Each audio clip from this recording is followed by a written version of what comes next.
Diena laba!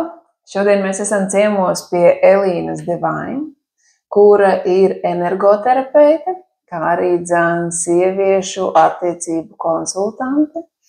Un mēs runāsim rudenīgā sarunā par to, kas ir energoterapija un kā šī metode var palīdzēt cilvēkiem justies labāk gan rudenī, drūmā, gan katrā ikdienas dienā, kā arī par to, kā attiecības var palīdzēt arī veidot šo saikni pašam ar sevi.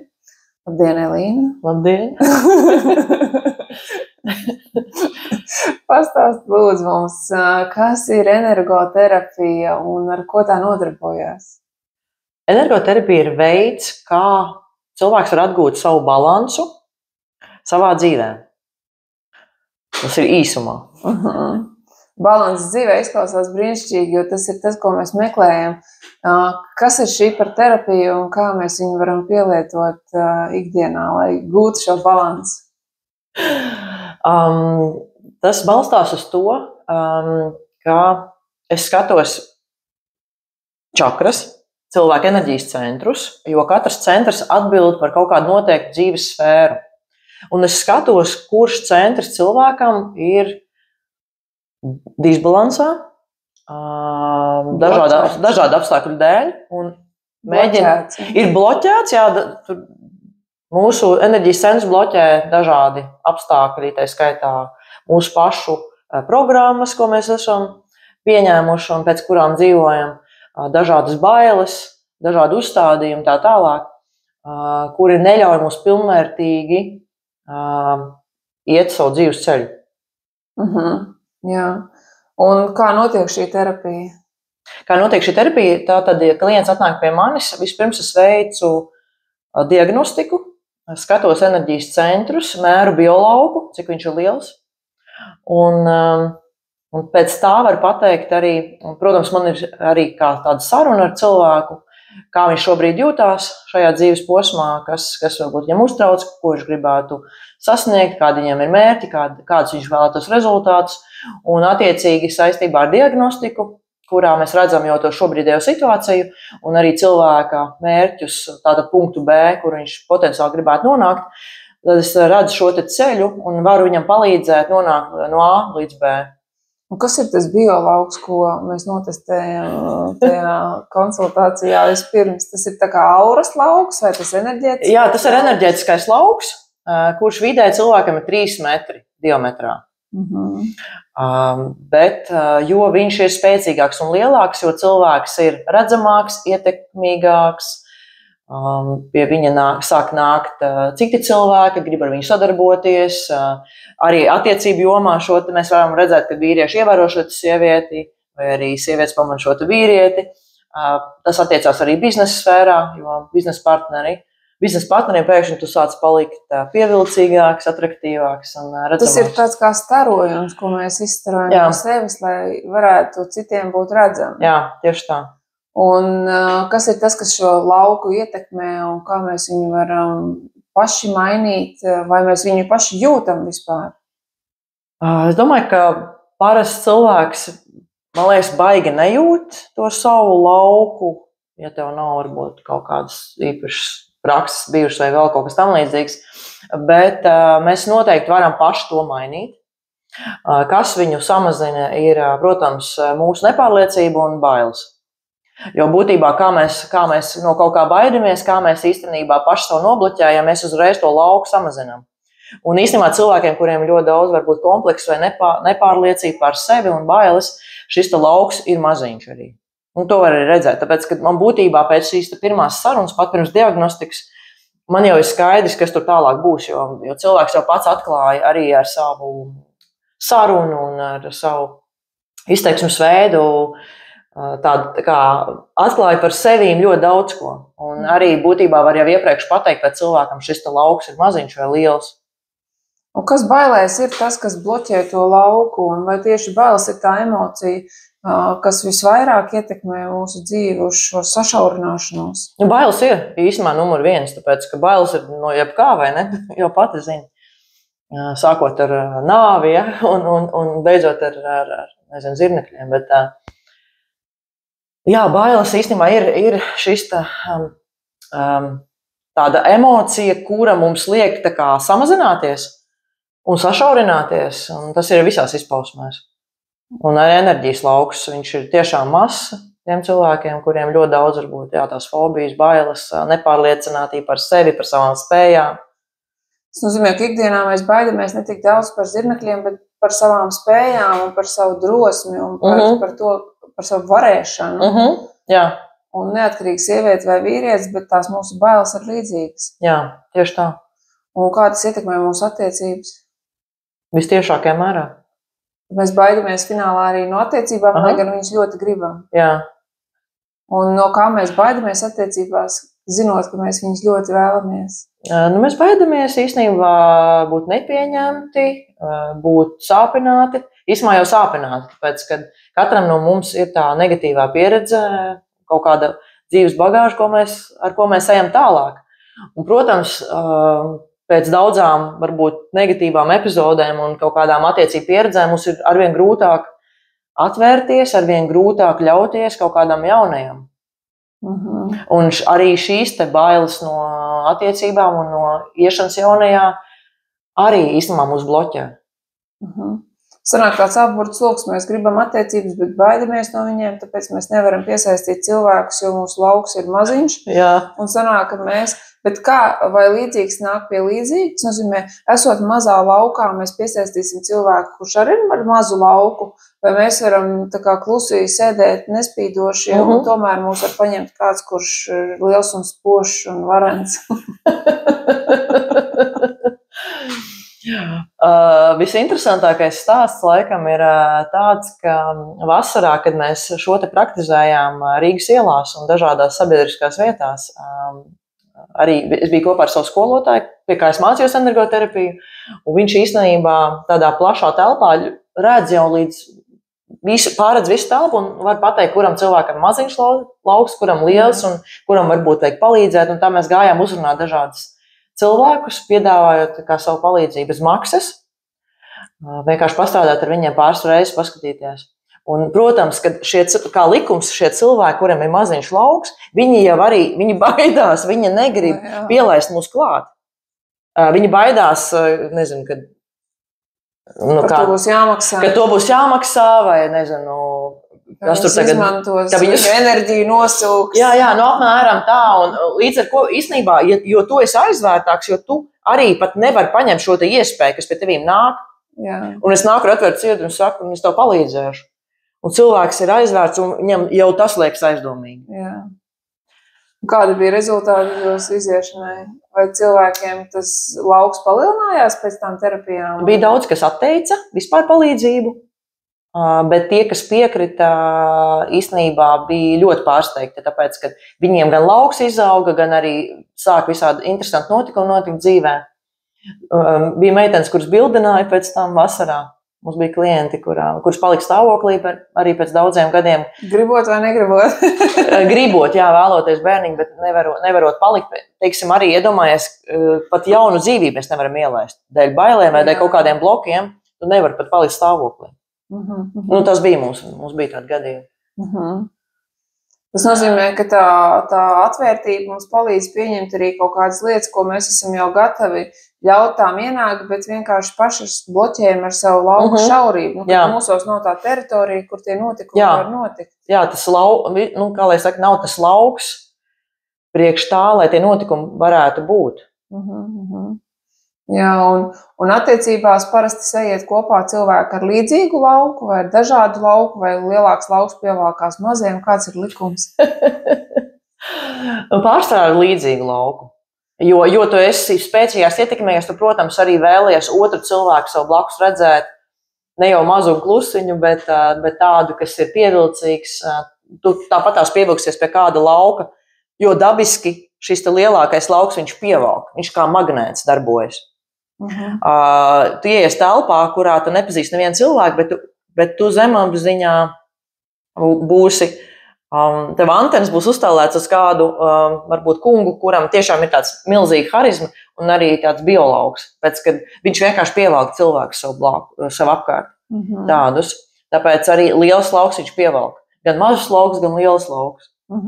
Tad ir vieglāk dzīvot ar lielu lauku, kad tu vari tā kā menedžēt to situāciju un pats piesaistīt to, ko tu vēlies, un arī būt drosmīgs tajā situācijā, kur tu kaut ko nevēlies, jo liels lauks nozīmē, ka tu arī vari drosmīgi kaut kam atteikt, nejusties par to slikti un nebūt tik ierobežos tajā savā spējā pārvaldīt pats savu šo enerģētisko spēku. Tieši tā.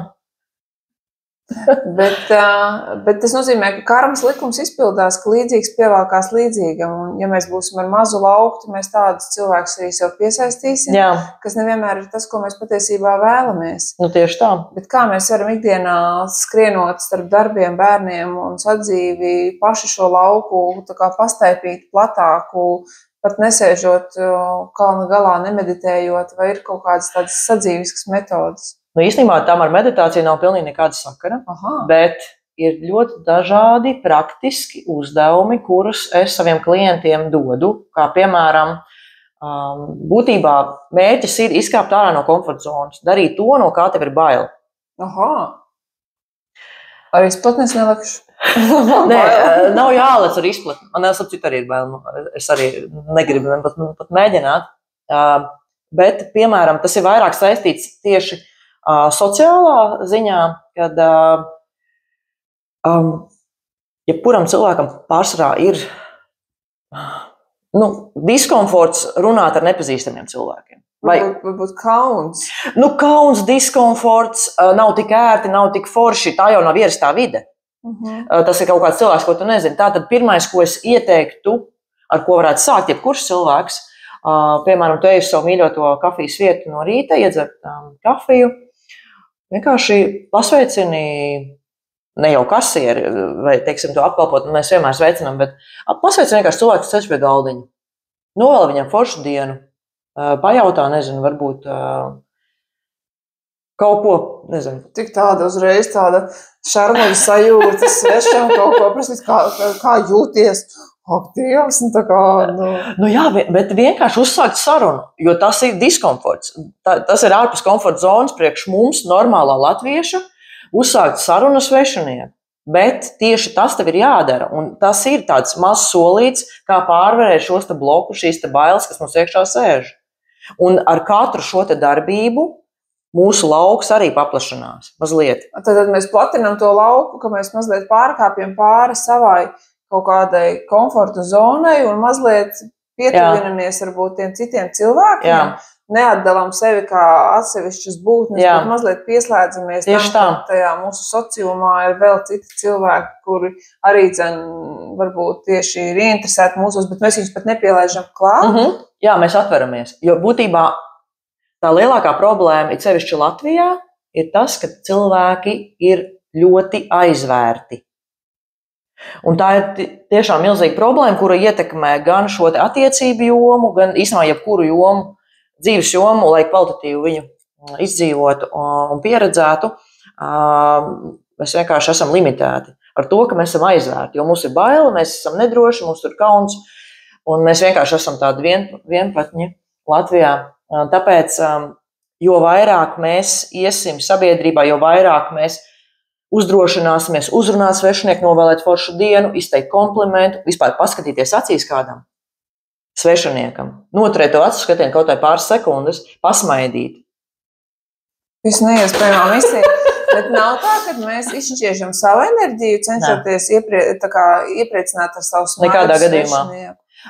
Ja mēs to darām ar patiesu tādu nodomu, un īstenībā, ja mēs darām kaut ko patiesi, tad tas nozīmē, mēs darām ar mīlestību. Savu mīlestību mēs nevaram nekā to izšķiest. Mēs vienkārši atveramies, atveram savu sirdi, atveram savu enerģiju, mēs vienkārši dalamies. Mēs nevienam neko nedodam, nedāvinam un nevampirējam un nenosūcam un neatdāvinam.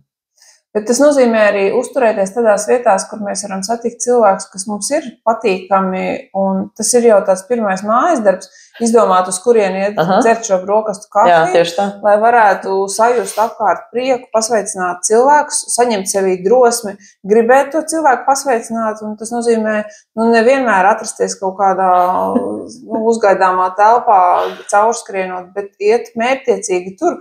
Varbūt tas ir jau tas pirmais uzdevums, ka mēs uzņemamies atbildību atbildība paši par savām izvēlēm un paši par to savu dzīvi konkrēti. Un tad jau tālāk mēs vienkārši trenējam sevi, ejot uz priekšu šajā atvērtībā pret tiem cilvēkiem, kuri mūsu ceļā ir, un mēģinot tā kā pietuvināties tam viņu kaut kādam tam sociālajam laukam, kurā viņi mūs ielaiž ar šo pirmo sarunu. Jā. Tieši tā. Bet ko mēs no viņiem vēlamies, prasot, kā viņiem iet? Tu zini, tas numur 1 likums, man liekas, šajā patērēšanas laikmetā ir tas, ka tu neko no viņiem negribi. Tu īstenībā parasti vislabākie uzdevumi ir, ka tu vienkārši kaut ko vai nu piedāvā, vai vienkārši iedod. Nu, teiksim tā, tu vienkārši izsaki komplimentu. Jūs šodien labi izskatāties. Jums tur skaista klēta, jums skaista zeķubiks, skaists smaids, skaisti. Tu vienkārši dod. Jo tad, kad tu sāc kaut ko prasīt no kāda, tas ir atkal mazliet cita enerģija, tu jau sāc kaut ko. Bet tu vienkārši dod, tu neko negaidi. Arī tas pats iepazīšanās, varbūt kaut kādi momenti, ko es runāju ar dažādiem vīriešiem, kad ja vīrietis iet pie sievietes un sāk viņai kaut ko uzreiz prasīt, tu dažreiz ieslēdzās arī tāds bloks, jo tā kā atkal no manīm kaut ko grib. Nu, zini kā, mēs uzreiz tā kā pastumjamies malā, jo mēs latviešiem vispār tāds tā kā uzreiz tāds, nē, es neko negribu. Bet tā, ka tu ej un kaut ko vēlies vienkārši iedot cilvēkam. Protams, manā gadījumā vasarā arī šo te praktizējot katru nedēļu, vairākas reizes nedēļā, bija arī sajūta, protams, tie cilvēki ir aizvērti, viņiem arī tu viņiem dod, tu viņiem vēlies iedot, bet viņi nav gatavi pat pieņemt, jo viņi tiešām ir aizvērti, ja? Bet trenē šo te došanu, ka tu vienkārši neko negaidi, tu vienkārši iedod. Apskāviens, tas pats apskāviens īstenībā. Tas, protams, ir tāds... Tas personīgākais, kas var būt, tas ir tā kā atdot dvēseli vēlme. Mēs īstenībā ļoti bieži praktizējam, mēs sēžam restorānā ar draugiem. Un pēkšņi vienkārši skaties apkārt, tu arī pamani mazliet, kas notiek apkārt. Tu neesi tikai savā tajā burbulī, bet tu sāc pamanīt, kas notiek apkārt, kas sēž pie blakus galdiņa, kas vēl tur.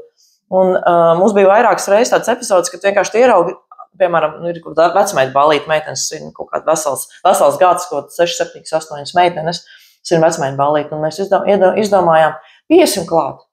Kopā, vairāks, mēs laikam bijām 4 toreiz, piesim reizē visas un apskausim viņas, neko nesakot, no aizmuguras tā kā apķerot. Un cilvēki ļoti aizkustināti. Jā, tu negaidi, tu vispār neko negaidi tādu, un tu pēkšņi vienkārši atnāc, vienkārši iedod to sajūtu. Jā, wow. Un ko jūs pašas no tā ieguvāt? Vai jūs pārņemat šo cilvēku skumjas un ilgas? Vai jūs... Nē, es neko nepārņemu. Protams, kā energoterapeitā man ir savs tas ētikas un aizsardzības, arī pašaizsardzības protokols, ko man jāievēro, lai nepārņemtu no cilvēka kaut ko. Bet būtībā šajā gadījumā vienkārši apskāviens, mīļš vārds, kaut kāda arī terapija ir mans tīrākais nodoms kaut ko iedot otram. Mana sirds vēlme vienkārši palīdzēt, un tur darbojas tāda mīlestības enerģija, kura pats zina ļoti spēcīga. Tā kā, tas ir tāds svētākais laikam nodoms, un es neko nevaru ne pazaudēt, ne atdot kādam citam. Vienkārši. Tā ir tāda miedarbība. Tā ir tāda miedarbība, jo manas sirds atverās, un es vienkārši to savu mīlestības enerģiju dod otram cilvēkam bez nosacījuma. Tā kā bez nosacījuma mīlestība, jā. Ja viņš neiedod precīzi vienādu daudzumu atpakaļ, tad tas man nekā neietekmē. Kaut kā tev nokompensēt ar kaut ko citu dzīvē. Jā, tieši tā. Jā, īstenībā jā. Un kāda bija starpība? Vasarā es redzēju, ka jūs gājāt apskaut arī vīriešus un vispār ļoti aktīvi darbojāties. Kāda bija starpība apskaut vīriešus vai apskaut sievietes? Un kā var pateikt tagad tā, kuriem ir vairāk šis deficīts un kuri ir noslēgtāki un vai tā vispār var nodalīt? Tu zini, baigi interesantie novērojumi, jo atsaucīgāki bija vīrieši. Uz apskāvieniem. Bet vispār, teiksim tā, gan komunikācija, bet gan piedāvājumi, ka, teiksim, vai jūs vēlaties izmēģināt, mēs vienkārši gribam jums iedot kaut ko uzdāvināt. Cilvēki apmēram, teiksim tā, 70–80% vīrieši bija atvērtāki. Un tas nozīmē to, ka es nevarētu teikt, ka sievietes nevēlējās. Vienkārši viņas bija rezervētākas, aizvērtākas šādam te spontānam piedāvājumam, un vienkārši cilvēks ienāk tavā laukā un sāk kaut ko piedāvāt. Sievietes vienkārši nav gatavas pieņemt. Viņas tiešām ir aizvērts ar šādiem te piedāvājumiem, kas man lika tā diezgan aizdomāties, kas mums Latvijā notiek. Tāpēc, ka cilvēkiem ka tas ir visiem vajadzīgs, tas ir viennozīmīgi. Arī cilvēkiem, kuriem ir laimīgas ģimenes attiecības, mums daudz cilvēku atzinās, ka jā, es esmu laulībā, bet tas, ko es tagad sajūtu un tas, ko īstenībā mēs viens otram varam dot ikdienā, tas ir vienkārši netiek praktizēts. Mēs esam skopi, lai dalītos ar sevi? Mēs esam aizvērti. Saprot, nav tāda dabiska vēlme. Mēs neesam tik atvērti dabiski kaut kā ikdienā, ka gribās vienkārši visu laiku dot. Saprot, tā došana. Mēs tā kā drīzāk paņemsim, varbūt kaut ko nekā dosim. Un tāpēc man liekas, ka tas, kas jāpraktizē, ir tā došana. Un to došanu arī mēs varam caur ikdienas kaut kādām aktivitātēm, varbūt kādam cilvēkam vienkārši būt pamanīt vairāk, kas notiek apkārt. Tas, man liekas, ir numur 1. Pamanīt vienkārši, kāda cilvēka mums ir apkārt, un varbūt kādam vajag palīdzību, varbūt kādam vajag iedot roku, varbūt kādu vajag apskaut, varbūt kādam var kaut ko uzdāvināt vai iepriecināt. Vienkārši tādas mazas lietas, mazliet atvērt acis, sajust vairāk ar sirdi, kuram cilvēkam līdz stāvošam un vajag šo te palīdzību un kaut kādu. Jā, bet mēs katrs domājam, kas man par to, man pašam slikti, kurš man kaut ko iedos, kurš mani apskaus, nevienam man nevajag tā kā, kāpēc es tagad iet un kādu tur apskaus mīļot un nestu kaut ko dāvināt. Tas ir tas standarta atbildi, man liekas, tas piekrīti, ka cilvēks vispirms ir egoistiski domājošs no savas prizmas, un tā kā, kas man par to, kāpēc lai es kaut ko tādu darītu. Tu zini?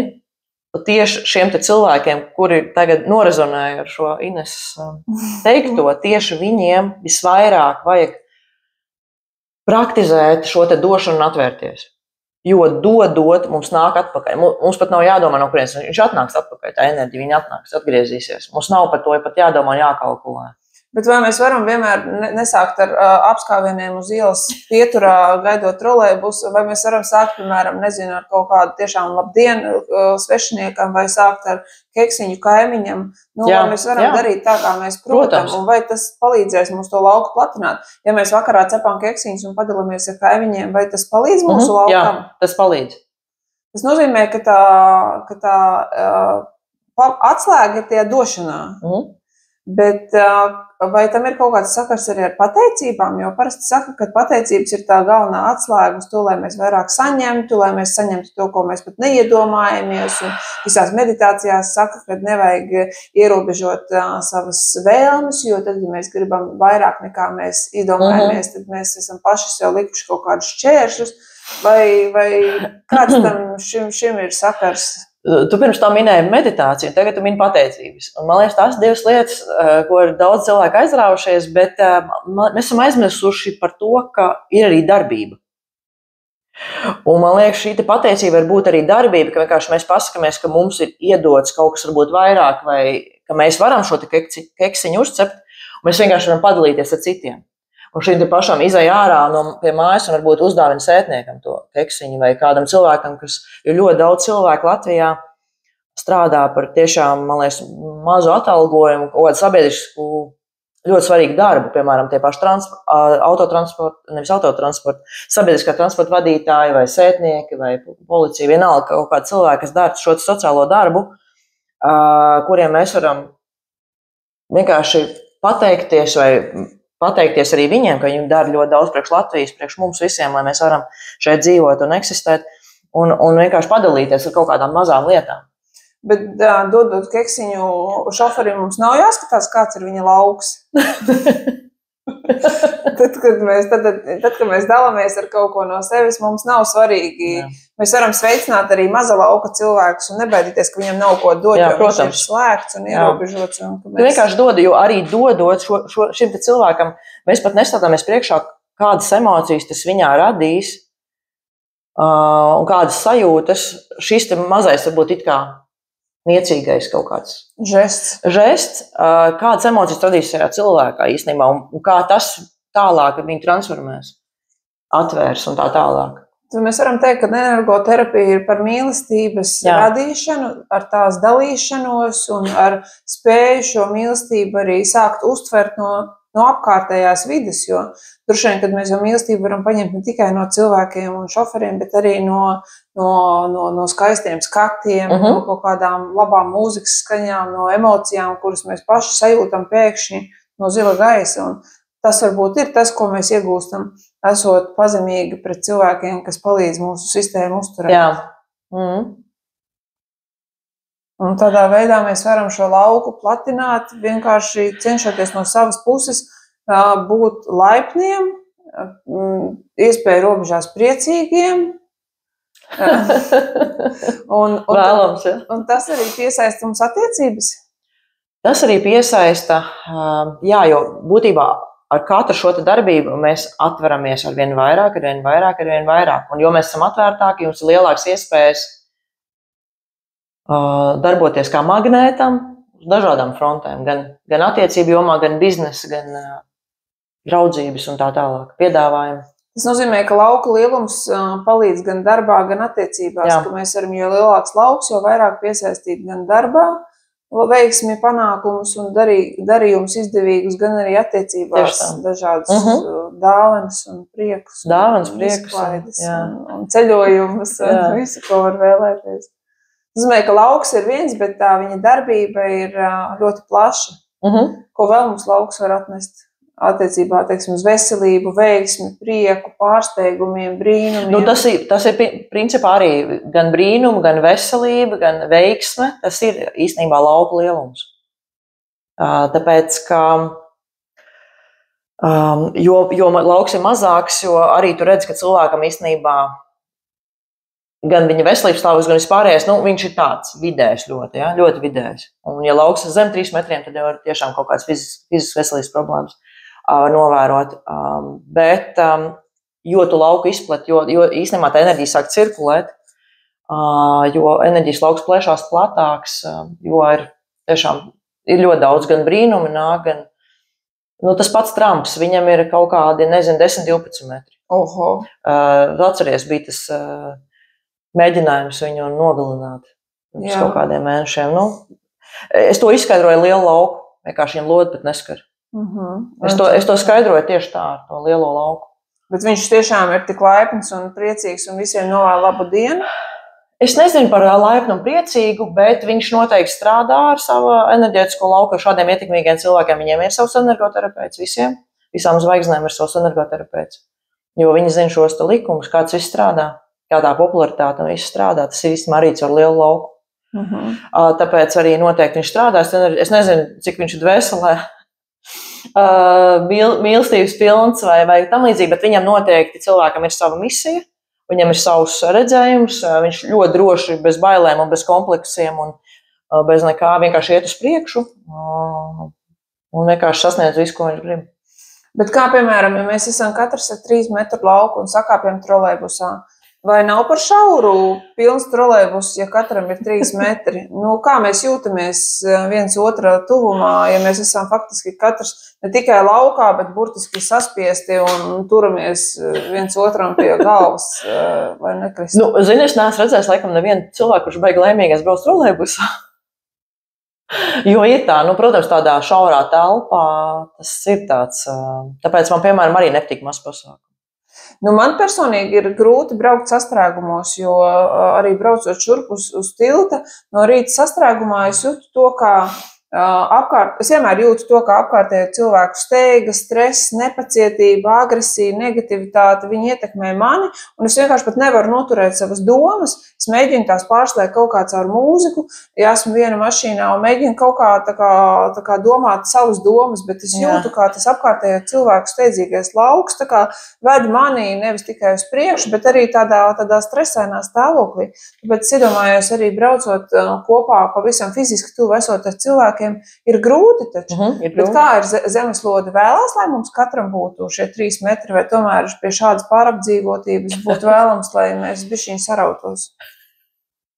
Es nezinu, ko grib zemeslode, bet es zinu, ko grib, piemēram, es, un kā es varu palīdzēt saviem klientiem, saviem tuvajiem, un kas būtu it kā labāk priekš cilvēka, lai viņš justos forši, lai viņš justos pievilcīgāks, veiksmīgāks un redzamāks.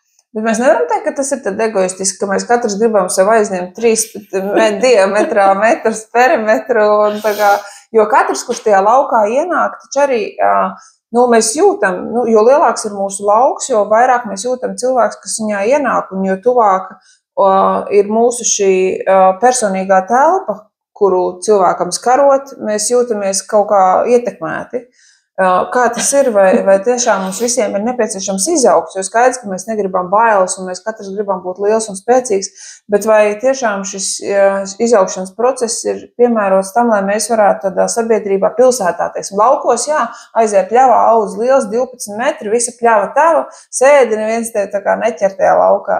Bet vai pilsētā tas tiešām ir piemērots, kad mēs ejam uz veikaliem, ka mēs ejam uz teātriem, ka mēs ejam tomēr visādās sabiedriskās vietās? Īstenībā ir tā, ka jo lielāks tas tavs lauks būs, jo tu jutīsies drošāk.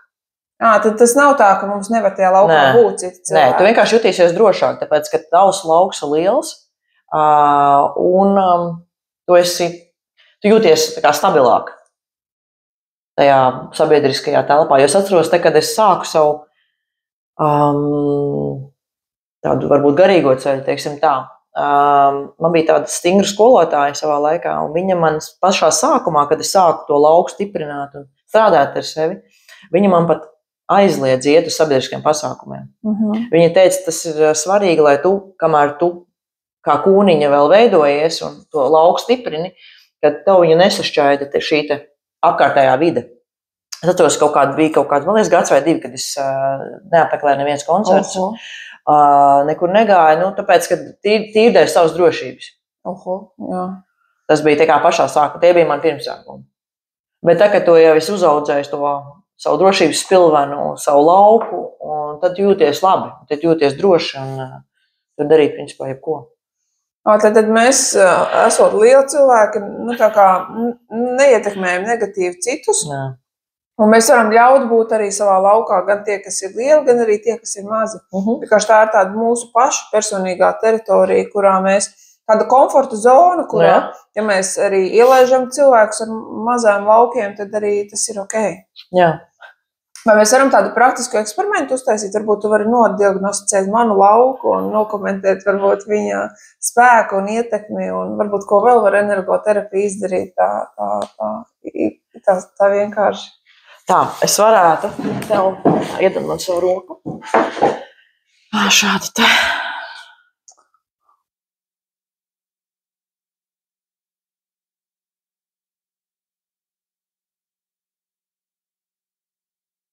Jo būtībā vasarā, kad mums bija tādi ekspresa seansi sabiedriskās vietās, mēs taisījām 10 minūšu energoterapiju cilvēkiem. Mēs sākām ar galvu, tad ar pleciem, rokām. Es te uztaisīšu, šobrīd sēžot, esot tādu nelielu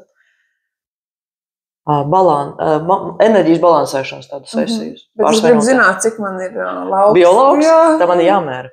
Man vajag zināt lauku, lai es zinu, vai es varu braukt ar trolejbusu atpakaļ vai nē.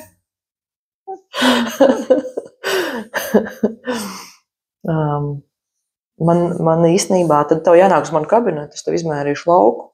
Jā, man ļoti interesē lauks, bet man vienmēr augsts rokas, tas netraucē man enerģiju vienalga. Man arī augsts rokas netraucē. Tas nekam netraucē.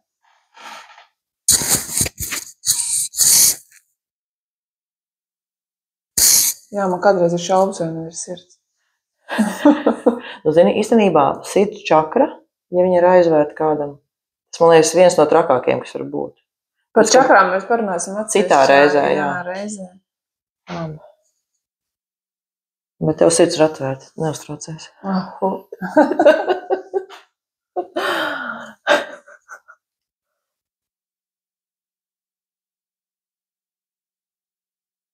Un vēl es tev varu iemācīt, kā atvērt, vispār padarīt rokas ļoti jūtīgas, lai tu arī jūti citu cilvēku. Jā, es gribu, jā. Bet man vajag zināt to laukumus vai kaut kādu tādu ekspresa lauka testu. Mums vajadzēs, jā. Es uztaisīšu ekspresa lauka testu. Jā, rokas es gribu jūtīgas. Es gribu zināt, ko man ēst un ko man neēst. Jo, kad veikalā stiepjās roka pēc paprikas, man ir jāzina, vai tā ir pareizā, vai to man nevajag.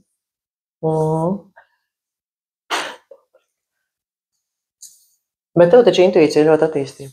Man ir attīstīta intuīcija, jā, bet tas tā priekš visiem, lai visiem ir skaidrs, ko mēs varam no šī iegūt. Tāpēc mums vajag speciālistus, lai mēs varam sasmāties zināšanas, un šodien ir tāda ekskluzīva iespēja tikt pie speciālistus, tāpēc man vajag izsūkt visu. Visu informāciju.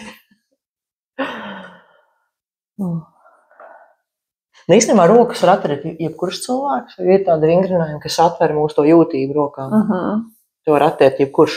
Tāpat kā praktisks uzdevums un keksiņus var dāvināt jebkurš. Tur nav nekas speciāls. Ja ir interesi, rakstiet komentāros, kad jūs vēlaties zināt roku atvēršanas tehniku, un tad mēs padalīsimies ar jaunām zināšanām, kā atvērt rokas. Jo tas ir ļoti svarīgi, jo tiešām kādreiz mēs darām kaut kādus soļus ikdienā, kas mums var nenākt par labu, jo mēs vienkārši nezinām, mums ir tādā bezapziņā dzīvojam. Tā, ka mēs kļūstam apzinātāki, tad mums ir uzreiz jau tāda mērķiecīgāka izvēle sev par labu. Man roka ir iesilsi. Vai ne? Jā. Čārlis arī bija energoterapija. Jā. Mīk. Nāc, Nāc, pieslēdzies mums. Pelēks skatīts mums tieši der. Nāc. Nu nāc. Čop. Čop. Kaķīt, nu.